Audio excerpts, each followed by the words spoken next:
So we're going to start up here in the front. It has one new 12-volt battery on the unit. It also has a battery disconnect here in the back that is in the on position. So the battery disconnect's used for when you're going to store it for a couple of weeks or a month and not use it. You can turn the battery disconnect to the off position and it will store all the voltage that's in the battery for the next time you come to use it. It also has two 30-pound propane cylinders that are full except for what we use to service the trailer. The auto regulator has an arrow on it, which we worked off of this one here, so I'm gonna go ahead and turn it back on because I did turn it off when I got done a while ago. So we're gonna turn it back on so we can light the stove and oven. We're gonna come right down here to the front tongue jack. It has the BAL self-leveling system. So we're gonna turn it on. It's gonna do its little thing, go through its little process. Then we're gonna come into the auto mode, and then we're gonna hit auto level and hit OK. But you wanna make sure there's no dogs, children, steps are down or anything like that before you hit the OK button. So we know there's not, so we're gonna go ahead and hit it OK. It'll say auto leveling in process. Every time that it puts a jack down, it will analyze what it has done until it gets completely level. Once it gets completely level, it will say auto level success. And on the back of the lid, it does tell you exactly how to take it off the vehicle and put it back on and do the auto leveling. It pretty well walks you through any situation right there in the lid, so you're standing right there by it. But there is also a manual way that you can come in through the top and manually crank that tongue jack up or down. For any reason it won't work on its own, there is a manual way to do it. So it's going to let the two stabilizer jacks come down in the back, then it's going to level from side to side. Then we're going to come up to our two front stabilizer jacks so they hit the ground and level side to side, and then the tongue jack will come back to where it's level.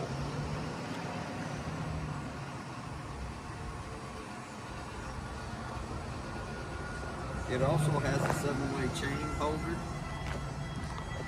A 7-way holder that keeps your 7-way and chains up off the ground, keep them from getting corroded. It also has an extendable foot down at the bottom so you can extend it out to 4 different holes before you start your auto level. We already had it here, so we're just going to leave it where it's at. Brought the tongue jack up so it's level front to back. Now it's going to put the two stabilizer jacks down in front. Then it's going to diagnose it again until it makes sure that it's level side to side, front to back. And when it's done, it'll say auto level success.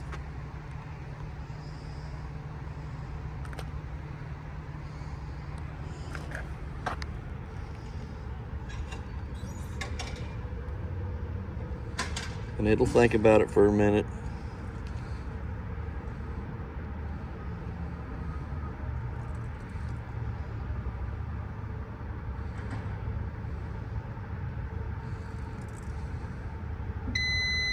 There it goes. So all you have to do is come back up and hit the off button that turns it off. Go ahead and lock the lid down and lock it into place so nobody can come in and change it while you're using the unit. It also has 2 holes on the bottom of the bottle cover for a bungee cord to go underneath the metal rack to hold the gas bottle cover in place, but it also has the quick disconnect at the top so that you don't have to take the bottle cover off every time you want to get into the cylinders to open them or close them. So I'm just going to set it off to the side. As we start down the off-door side, it has a set of docking lights on the front. The switch on the off-door side turns them on. Then we got our big compartment up here in the front. It does have a blue handle on the left-hand side. It allows the tray to slide out. It does have our outside shower hookup and hose. The black bag is for the 50-amp power cord. Has a little bag to carry it in. A lot of good storage in the front compartment. But to the left there, we also can see our inverter that is in the unit.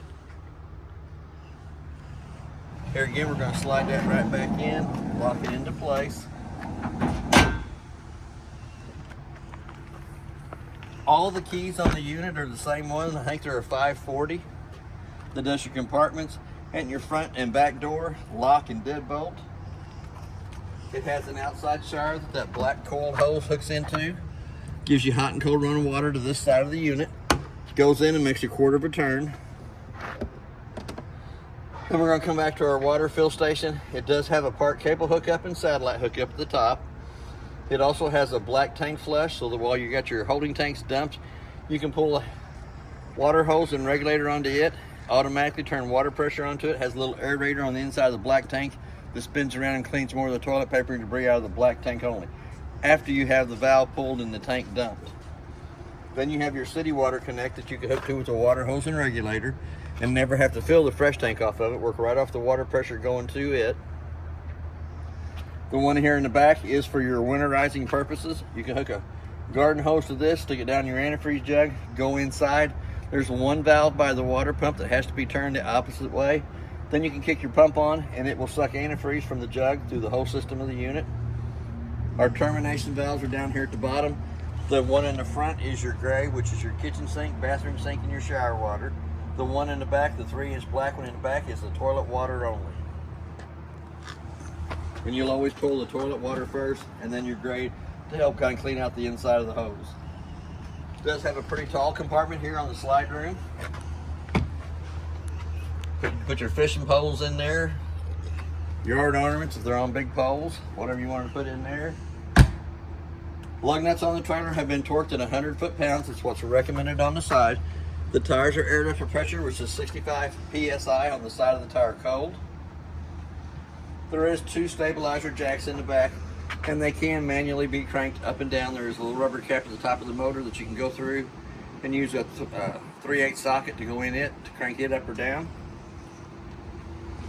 Freshwater tank fills here with a water hose. You don't have to have a regulator on it, but it also has a 2-inch white valve underneath for the drain for it. Both slide rooms have slide toppers over the top. It does have a 50-amp cord that goes on, makes a quarter of a turn, tighten up the black knob. It is 30 foot long. It also has 2 blue lights on the other end that light up when it has the power coming through it. It also has a lantern for going up and checking the roof. And the roof is the life expectancy of the trailer. Anything happens to the roof up on top, it will start showing on the 4 corners inside or out. So every 90 days, it don't hurt to go up and look at it. You don't have to seal it every 90 days, but the quicker you can find a problem with the roof and fix it, the better off you are. It is also prepped for a backup camera up top. Does have a pretty good sized storage compartment here in the back. Does have a magnet to hold the lid up. It also has the 2-inch receiver on the back. Bicycle rack, cargo rack, whatever you want to put on the back of that. As we come around to the corner, we're going to go up through the front. It does have a hole in the radius metal, so you can crank that living room slide in and out if you needed to, manually. We're going to open up the door all the way open. Grab a hold of the handle in the center of the steps as we pull the steps out. There is a button underneath each one of the legs, 15 to 18 slots in the legs for adjustment. The main thing is once the steps come out, and it is stress assisted, so it's not really heavy. We're going to set that down. It does have a door handle on the side. Grab a hold of the bottom of it, lift it up, pull the yellow part out. Nice door handles for getting in and out. It also has a light for the steps on the outside. I'll show you more about that on the monitor panel when we get to the inside. It does have a range hood vent up here above the window. For the range hood to work properly, the fan and light, the 2 tabs at the bottom of the hood range vent have to be lifted up, allows that flapper to flap. Outside of our furnace is next. It's going to suck cold air in the top, hot air out the bottom. I always suggest putting a mud dauber screen over the outside of the furnace for the simple fact that screen's only less than 20 bucks to put on there. It's $155 an hour for every hour that one of the service techs has to take the furnace out to clean the mud daubers out of it. So that $20 investment's worth its weight in gold. Here again, lug nuts have been torqued at 100 foot-pounds. Tires are after pressure, which is 65 PSI. We're going to go into the outside of the hot water heater. The unit has been re-winterized since we serviced it. So before you turn it on electric or gas, you'll always want to pop the pop-off valve. Make sure that it has full of water. Water's coming out of the brass valve at the top. It also has a drain plug for draining the hot water heater that is also an anode rod. What an anode rod does is it draws all the impurities out of the water to it, eats up that coating that's around that steel rod in the center, but that is where you'll drain the hot water heater in between trips. And we just drained it a while ago because we did re-winterize the unit. So we're going to go back, we're going to put the 2 little tabs back in the bottom of the door. We're going to slide it up on there. It does have a 110 outlet on the outside of the unit that is also GFCI protected and by the bathroom. Cart cable hook up here on the outside that you can put a TV, plug it into the 110 outlet, hook to the park cable or antenna on top, and watch TV underneath the canopy here on the outside. There is a place for the TV to come out here, slides in this bracket. There's also a bracket on the inside in the cabinet that hooks to the back of the TV that you want to bring out here to slide into that place so you can watch the ball game. It is also prepped, doesn't have, but it is prepped for an outside grill, the bar on the outside. We do have a gas quick disconnect line right underneath it, so that if you had a fish fryer, barbecue grill, something like that you wanted to hook to it, that will also work off the 2 propane cylinders on the front of the unit. We're going to skip right by the bedroom door. Well, we can open it up and look inside. It has the same kind of steps on the inside of it as it does for the main entry. Same kind of door handle for it over here. Does use the same key as all the outside compartments and back door does. Has a little holder here that slides around, holds the door open. We're going to go into that front compartment. Here again, it's magnet, holds it up. It has 1 manual crank handle that is a 3/4 inch socket on the end. Does have the other blue handle on this side that lifts up, allows the tray to slide out this side here, so you can get easy access to the stuff that you have stored inside. And it'll slide out either way. Here again, we're going to go ahead and close that back down. There is 3/4 inch nuts on either one of the 2 front stabilizer jacks that manual handle will crank up or down if you need to manually crank it up or down for any reason. So we're going to go back to the inside. We're going to step up in there. It does have a working fire extinguisher on the left hand or right hand side as we come in. So I'm going to go ahead and run the slide rooms out, which is going to give us a little more room.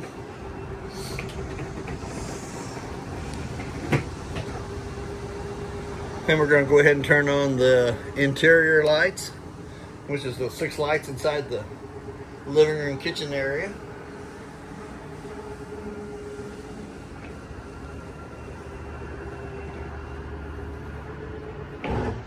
I'm going to open up the bathroom door so I can actually see that bedroom slide go out. It is on the off door side still. So we're going to come back up to the monitor panel, run number 2 out. It's actually the closet in the master bedroom.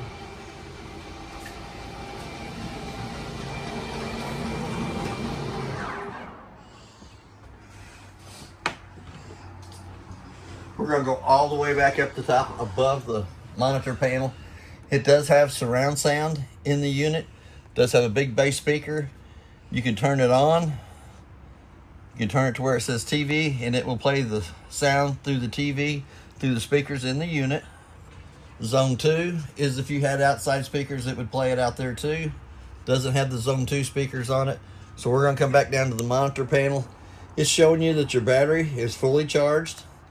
To get an accurate reading of the battery, you always want to have the 110 line unplugged, which is the 50 amp cord. Then push your battery button and it shows you exactly how much juice is in your battery. We're going to come over to the very far left hand side and we're going to start with the first tank, which is your fresh tank, showing you it's red that it is empty. As it fills up, it'll show 1/3, 2/3 full. Same way with your black and gray tank. They're both showing empty right now, but as they fill up, they'll show 1/3, 2/3 full. Right down below that, the first switch on the left hand side turns our awning lights on. We also have a set of step lights to the left or right side of the steps. As we come in, we're going to turn it on. And then we got our bedroom lights, which turns the bedroom lights on in the master bedroom. You can also connect it to Wi-Fi if you wanted to off your iPhones. We're going to come right down to the bottom. The first button on the left hand side turns the gas on the hot water heater. Once it comes on, it will go through 3 lighting processes to light on gas. For any reason that it does not light on gas, that little door side fault light's going to come on. It also has the electric side in here that you can push and turn on electric. We're not going to do that right now because we do have the tank drained. And then you have a water pump switch as your next switch over. to kick the water pump on between the freshwater tank and the faucets. And then you also have a set of tank heaters underneath each one of the holding tanks that you can turn on when it's cold outside, keep the tanks from freezing, and turn it right back off. Then we're going to come down to the awning. We're going to extend it out as far as we can. We can't get it all the way out because of the slide-in truck camper next to us, but we'll take it out as far as we can, and then we'll walk outside and look at it.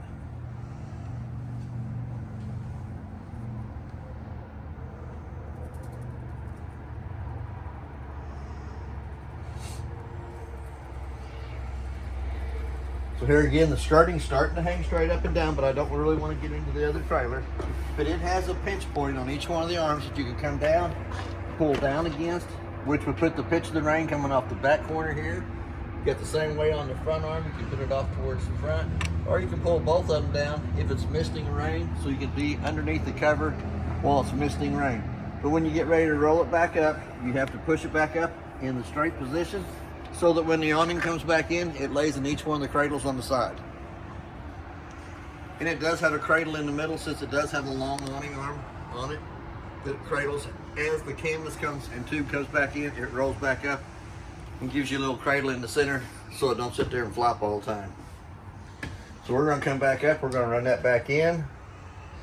And it just takes a minute of pushing the button to run it in or out, either way you're going with it.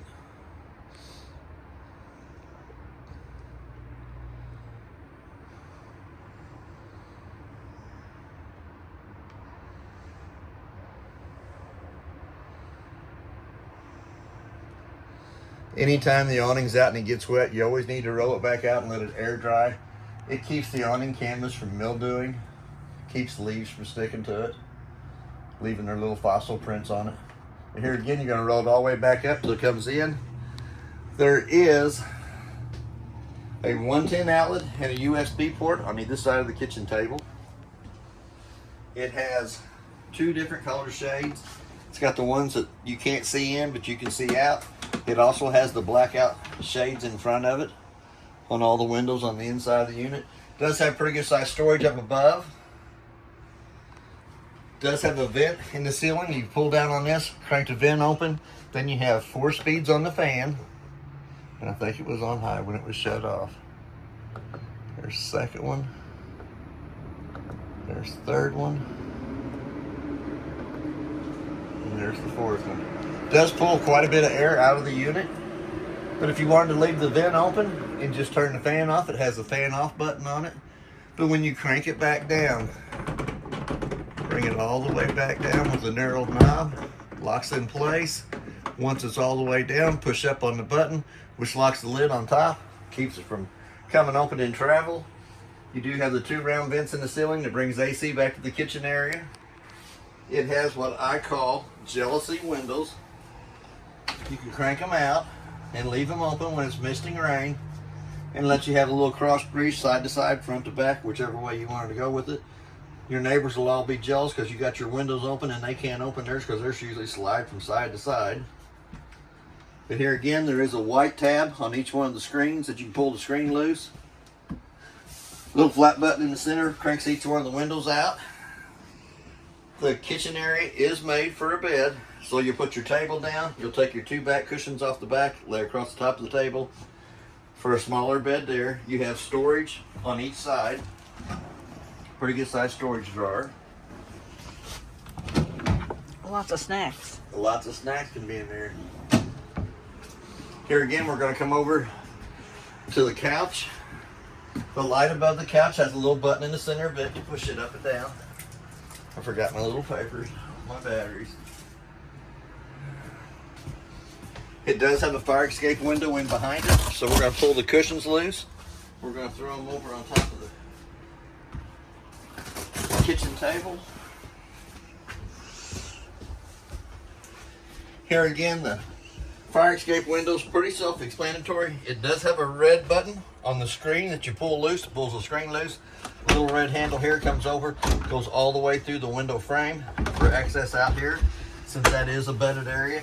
But it also has that little jealousy window off on the right hand side, so that you can crank it over while you're sleeping here. Have a little breeze come in if you're not wanting to run the air conditioner.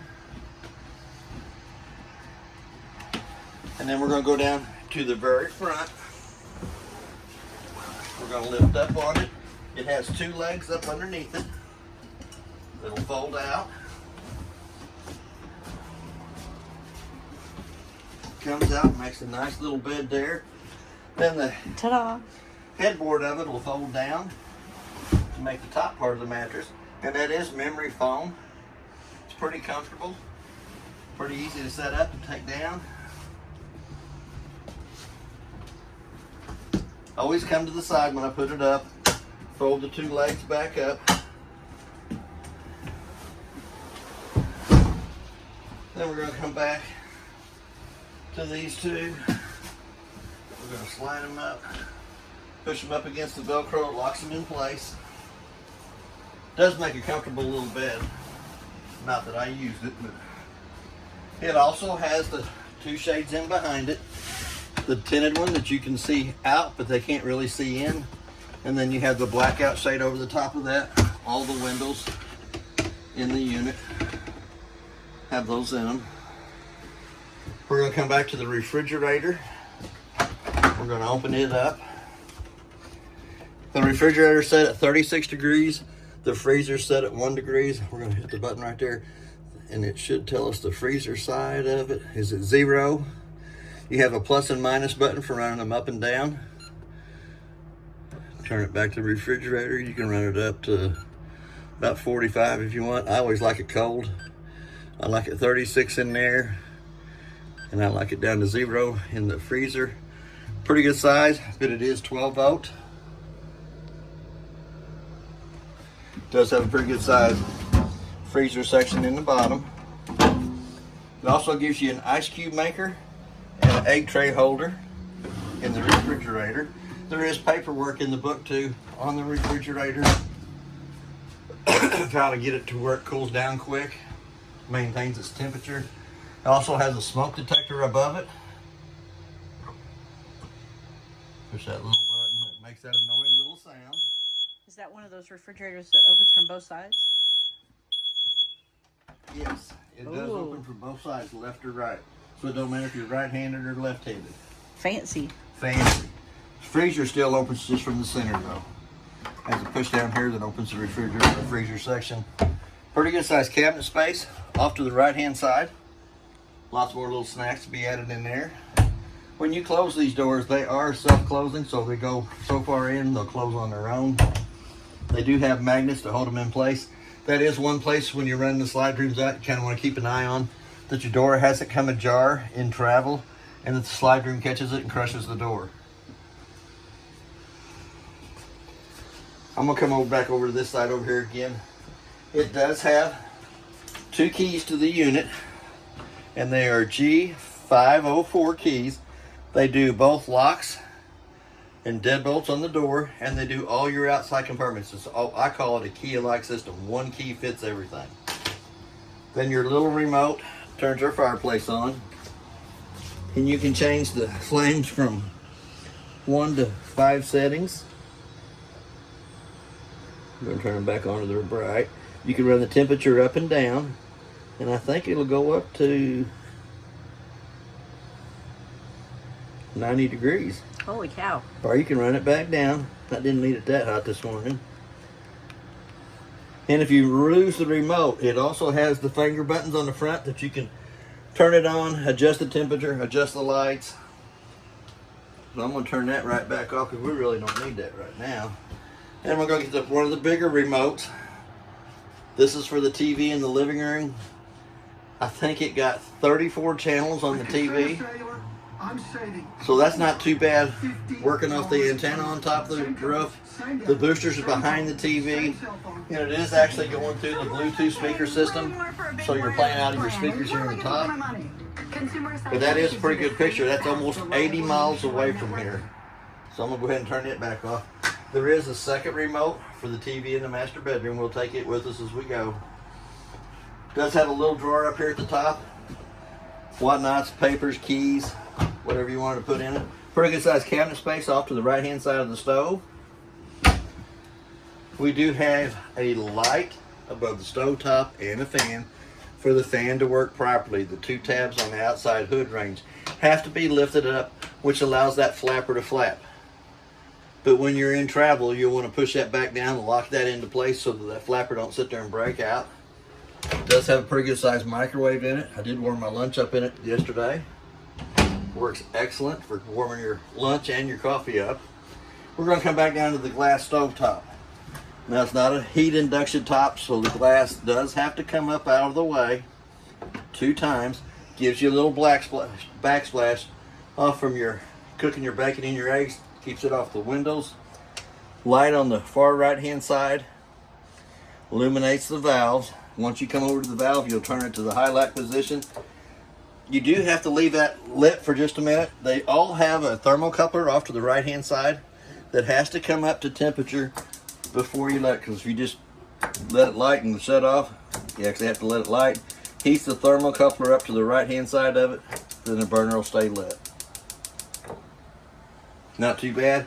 Anytime it has gas coming through the valves, it will also illuminate red instead of being white, indicating that it does have gas coming through those valves. So I'm going to flip them right back off. We're going to go all the way down here in the oven section of it. We're going to do the same thing. We're going to push in. It does have a striker on it that lights it. Sometimes it takes the oven a little longer to light.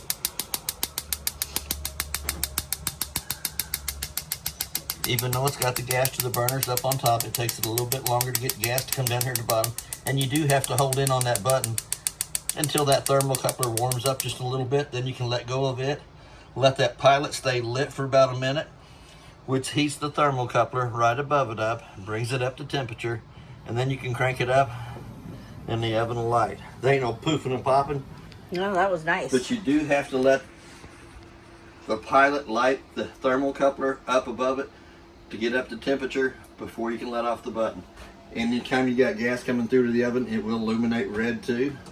We're going to flip that back over. And if you turn the button on the far right hand side down, it also has a light in the oven itself so that you can see your biscuits and your brownies cooking. That's my 2 favorite things, brownies and biscuits. It does have a scrub pan holder up here in the top for a sponge or scrubber. 2 pretty good sized drawers.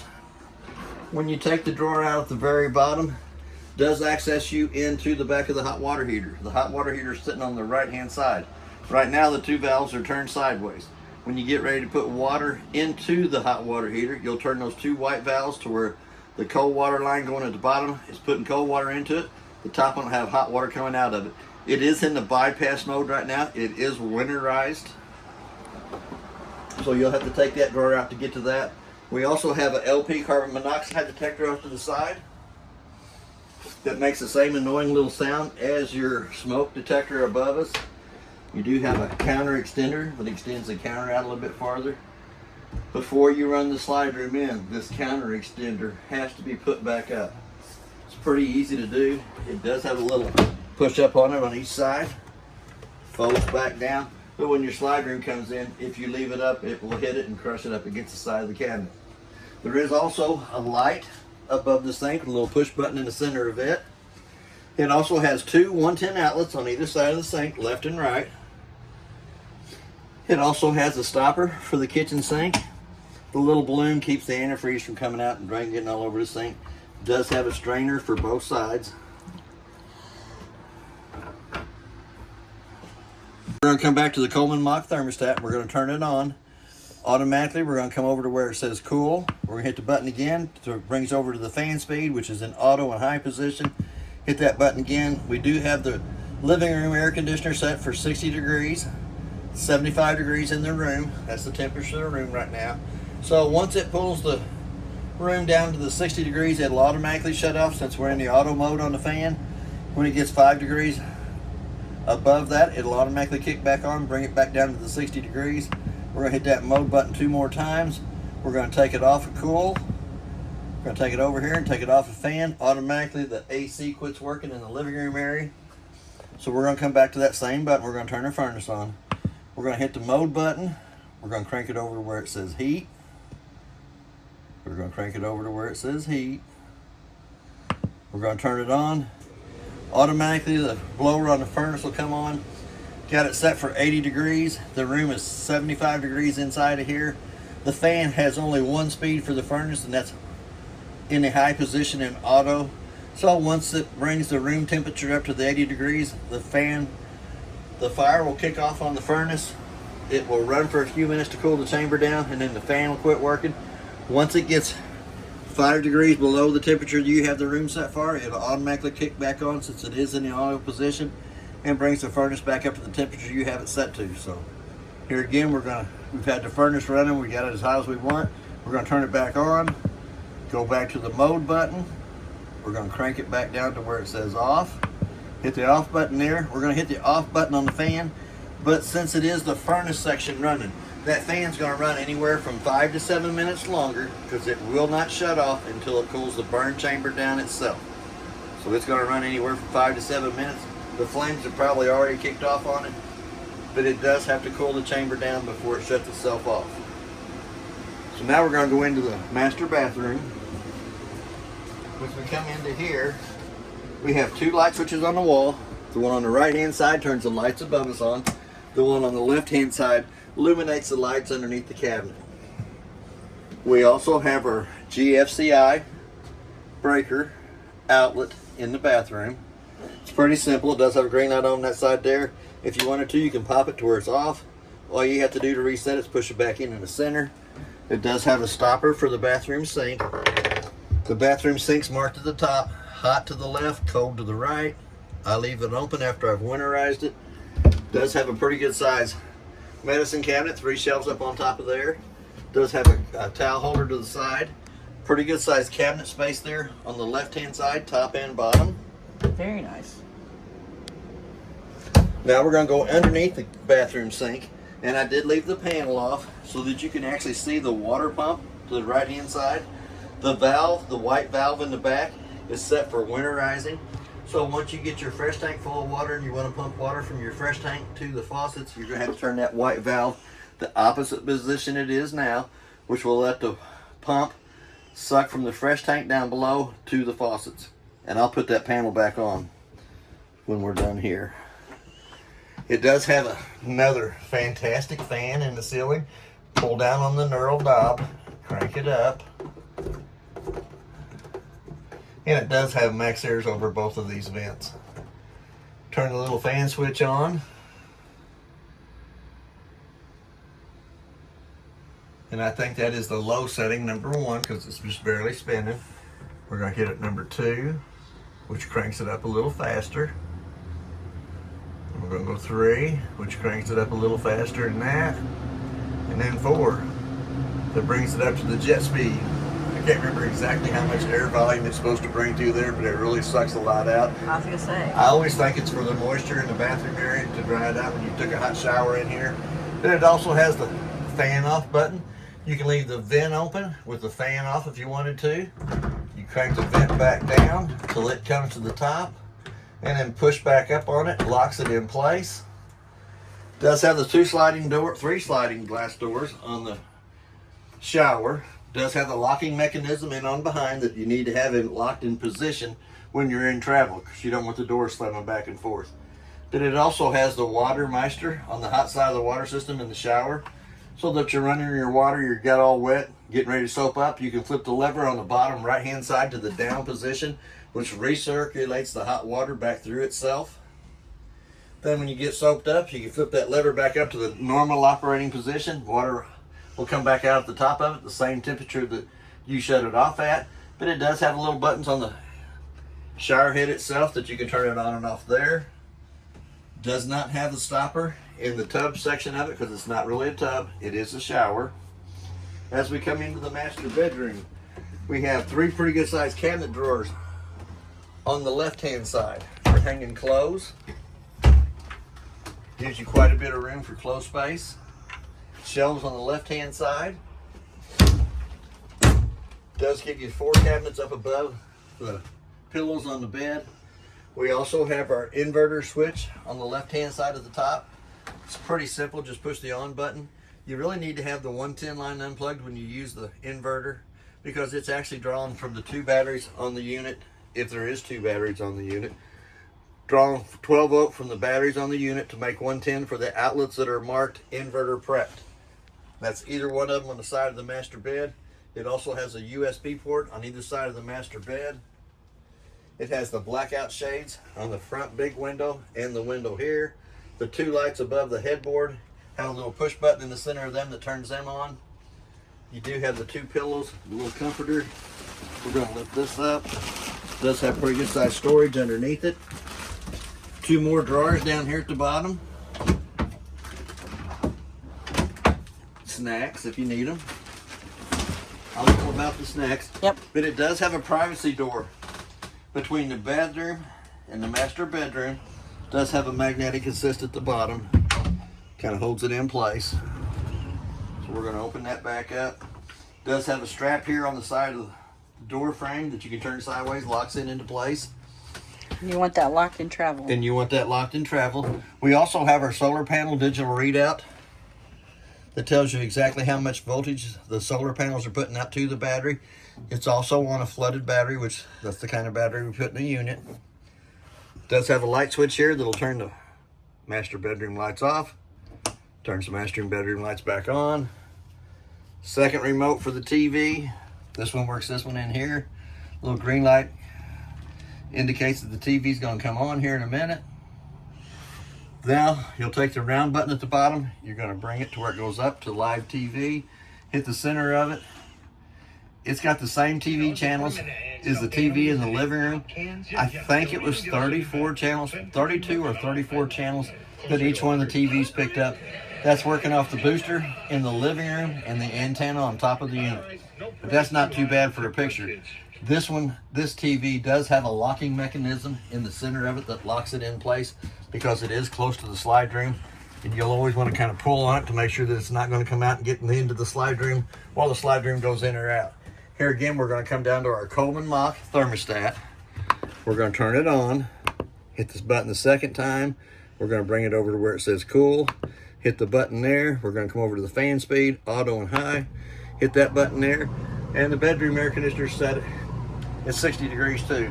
It does have the quick cool downs on either end that you can open up, let all the cold air come down into the master bedroom. It does have a filter on either side, black filter.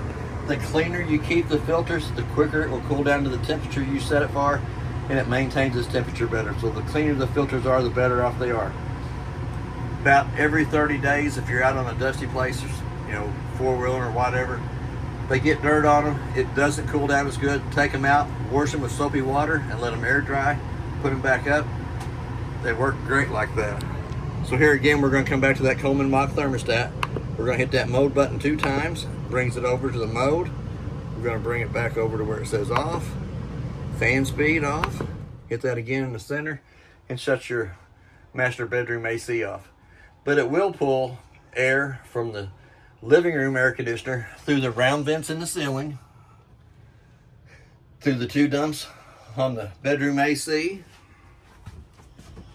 It does have heat that comes into the master bedroom and bathroom area. We're open the door. We're going to come back into the living room kitchen area. It does have 2 more vents over here on the side for heat into the living room kitchen area. We still got our quick cool down dumps on this AC. If we wanted to come in and turn this on, cool it down right in this area, open them up. When it gets cool enough in here, you can slide them back shut, and then it goes back to the round vents in the ceiling. All right, we're going to go into this top cabinet here. That's where all your supplies is. There is a plate for the back of your TV to slide in a bracket on the outside so you can have TV to the outside of the unit. It also has a water filter system that you can hook to your faucet on the outside to give you filtered water coming into the unit. It also has a tire monitoring system so you can keep an eye on the tires while you're going down the road. It has 2 different settings for it, your windshield or your dash. Also has the USB port cable hookup. There is a little black bag in the unit. There's also a book on all the appliances. And Millersburg does a very good job with their Rockwood, so they can go through here. It'll answer just about any question that you have on your appliances, how your unit is, buy local, all that nice little stuff in there. Also tells you all the appliances that are in the unit. This is your tires, your air conditioners. Should be one more side to it. Comes up, it tells you what the appliance is, who the producer of it is, serial number, and model numbers. Very thorough about that. We're gonna go into the black bag here. Little black bag's got some cool stuff in it too. It gives you a coax cable for your outside TV. It gives you a 2 crayon and a marker stick for the wood grain on the inside of the unit. In case you get any scratches. In case you get any scratches. There is the shower plug if you wanted to use the shower plug for a smaller infant. Or a tiny bath. Or a tiny bath. They do give you a sewer cup hookup. If you wanted to buy the cheap sewer hose, hook onto that. There's 2 more little metal things that go on the side of the toilet paper holder. They give you everything that you need to go for your first trip out. Rockwoods are great. I brag on. And then we're gonna put your remotes in the same bag. That's where they come out of. They even give you the batteries for the remotes when you get to go and do to service the trailer. Here again, I'm gonna take the book and stick it up here on the right hand side. We'll put the bag up over the top of that. Tire monitoring system, filter, TV bracket for the outside TV will all be in the cabinet right above the kitchen sink. That's basically everything on your unit. If you have any questions, I'll try to answer them the best that I can. Thank you for your time.